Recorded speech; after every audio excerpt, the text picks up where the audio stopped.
मित्रों, जय सिया राम।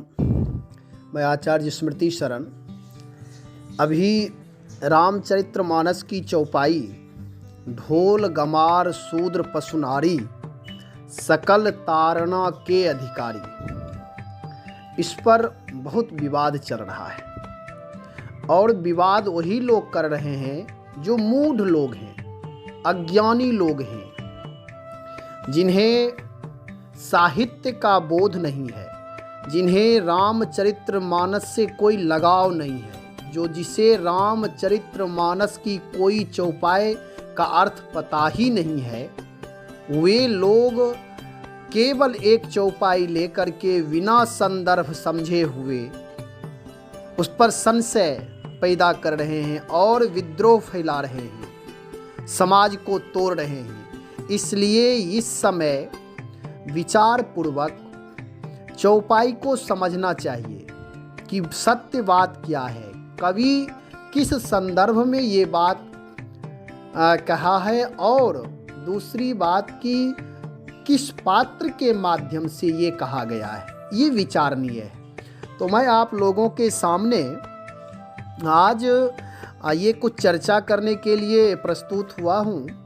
जो मानस की चौपाई हैं, ढोल गमार शूद्र पशुनारी सकल तारणा के अधिकारी, ये सुंदरकांड की चौपाई है। और सुंदरकांड में ये 59 नंबर दोहे की चौपाई है। ये समुद्र बोल रहा है, और ये तब बोल रहा है जब भगवान राम पहले अनुनय विनय प्रार्थना किए रास्ता के लिए, रास्ता नहीं दिया। भगवान राम अपना पुरुषार्थ जब प्रदर्शन किए हैं, जब धनुष्वान उठाए हैं, अग्निवान संधान किए हैं, तब वे बेचारा बन करके, वे जर समुद्र जिसके लिए पहले ही कहा गया है, विनय न मानत जलधि जर गए 3 दिन बीत, बोले राम सकोप तब भय बिनु होई न प्रीत। अब देखिए इस संदर्भ क्या है। यहाँ कवि कह रहा है भगवान राम के माध्यम से, विनय न मानत जलधि जर, वे जर है, वे मूर्ख है, वे सठ है। मैं विनम्रता पूर्वक रास्ता मांग रहा हूँ, लेकिन वे रास्ता नहीं दिया, वे जर है। अब जर जो होता है, जो अज्ञानी होता है, अविवेकी होता है, उसके समझ में सही बात नहीं आती है, उसे समझाने की तरीका कुछ अलग होते हैं। अब यहाँ जब भगवान राम थोड़ा क्रोध किए हैं, तब वे जाकर के हाथ जोड़कर आ रहा है, प्रभु आये सुजहि कह जस आही, सोते भांति रहे सुख लहाई, प्रभु भल कीन्ह मोहि सिख दीन्ही, मर्यादा सब तुम्हारी कीन्ही। अब यहाँ तो पुनि लिखा है, लेकिन शुद्ध पाठ सब है। अब वही चौपाई ढोल गमार शूद्र पशुनारी सकल तारणा के अधिकारी, इसका अर्थ समझे। देखिए क्या है, ढोल गमार शूद्र पशु नारी, देखने में तो ये 5 लग रहे हैं। पूज्य हमारे आचार्य चरण कहा करते थे कि देखो, यदि जैसे गमार न मूर्ख होता है, गमार न मूढ़ लोग, अविवेकी, जैसे ढोल है, ढोल यदि सुसज्जित नहीं है, कसा हुआ नहीं है, ताल में नहीं है, आवाज सही नहीं है, तो उसे ठोक करके पीट करके पहले सही किया जाता है, तब उसे बजाया जाता है।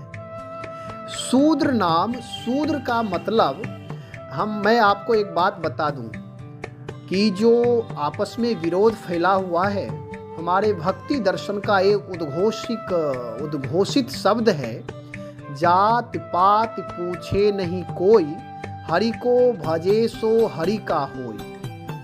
तो शूद्र शब्द एक समय में एक संज्ञा थी, और अभी जो जातिगत एक लोग अपनी भावना बना लिए हैं, तो ये भावना से ऊपर उठ करके अपने आप को एक अलग ढंग से प्रस्तुत करना होगा समाज में। शूद्र मतलब कोई जाति शब्द से नहीं है, यहाँ है गमार शूद्र। उपनिषद में शूद्र उसे कहा गया है जो अपवित्र रहता हो, जिसके विचार अपवित्र हैं, जिसकी भावना अपवित्र है, जो सदा परहित छोड़ करके परोपकार की भावना से अलग हो करके हमेशा दूसरों को सताने में लगा रहता है, सात्विक बुद्धि ना रख करके तमोगुण बुद्धि का वे ज़्यादा प्रयोग करता है, तो उसे शूद्र कहा गया। इसलिए यहाँ अर्थ समझना है। कह रहे गंवार शूद्र। गंवार शूद्र मतलब अविवेकी शूद्र, मूढ़ लोग जो हैं उनके लिए शूद्र शब्द का प्रयोग आया है। और पशु, पशु नाम, जो पशु जैसे गाय, जैसे किसान गाय दुह रहा है, तो गाय दुहते समय लोग उसे पैर बांध देते हैं, क्योंकि गाय उस समय बहुत सारी गायें पैर लात चला देती है, तो इसलिए कि वे पैर ना चलाए इसलिए बांध देती है, तो वे गंवार पशु है। नहीं तो बहुत सारी गाय हैं जो ठीक से दूध निकालने के लिए दे देती है, बहुत सारी गाय है जो लात मार देती है, तो इसलिए वहाँ कहा गया वे गंवार पशु हुआ। अब नारी के लिए गंवार नारी कौन है?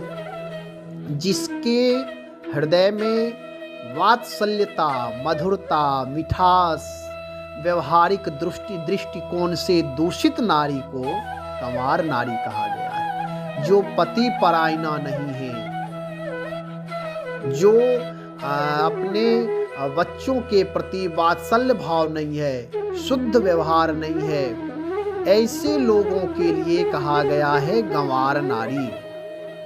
जो गृह लक्ष्मी है उनके लिए ये शब्द नहीं है। नारी हमेशा हमारी संस्कृति में नारी का सम्मान हुआ है। वेद कहते हैं पहले ही मातृदेवो भव, चाहे वह कोई भी नारी हो लेकिन मातृवत ही, मातृवत परदारेषु कहा गया है कि कोई भी नारी हो वे माँ के समान है। इसलिए इस चौपाई के प्रति जो भी भ्रांति फैली हुई है उस भ्रांति को दूर करके इसको समझना चाहिए, और जब तक नहीं समझेंगे वाद विवाद से कुछ मिलेगा नहीं, नुकसान ही नुकसान होगा। और यदि हम आप सब आपस में टूट जाएंगे, आपस में झगड़ जाएंगे, तो जो दुष्ट लोग हैं, जो राष्ट्र के प्रति दुर्भावना रखते हैं, वे लोग हावी होने लगेंगे। इसलिए ये समय लड़ने का नहीं है कि छोटी छोटी बात में आपस में ही द्वंद्व फैला दे, लड़ जाए, इससे कुछ लेना देना नहीं। और ये जो राजनेता होते हैं इन्हें देश से, समाज से मतलब नहीं होता है, केवल ये अपने आप को मीडिया के सामने प्रस्तुत होना चाहते हैं। इन्हें ना शास्त्र से मतलब है, ना सनातन धर्म से मतलब है, ना संस्कृति से मतलब है। ये भ्रष्ट लोग होते हैं। इसलिए इस विरोधाभास का परित्याग करके समझदारी पूर्वक अर्थ करना चाहिए। मानस की चौपाई में किसी भी प्रकार कोई परेशानी हो तो आप लोग जरूर बताएं, और उसका उत्तर मैं सहज भाव में अभी मैं एक वीडियो बनाऊंगा, जिस वीडियो पर एक एक के लिए जो विवादित चौपाइयाँ हैं जिसमें लोगों का विरोधाभास है, उस सारे वीडियो पर आप लोगों के सामने प्रस्तुत करूंगा। नए नए अर्थ जो एक साहित्यिक अर्थ होते हैं, सामाजिक अर्थ होते हैं, व्यवहारिक अर्थ होते हैं, सारी चीज़ों का ढंग अलग अलग होता है। अलंकारिक अर्थ होते हैं, लाक्षणिक अर्थ होते हैं।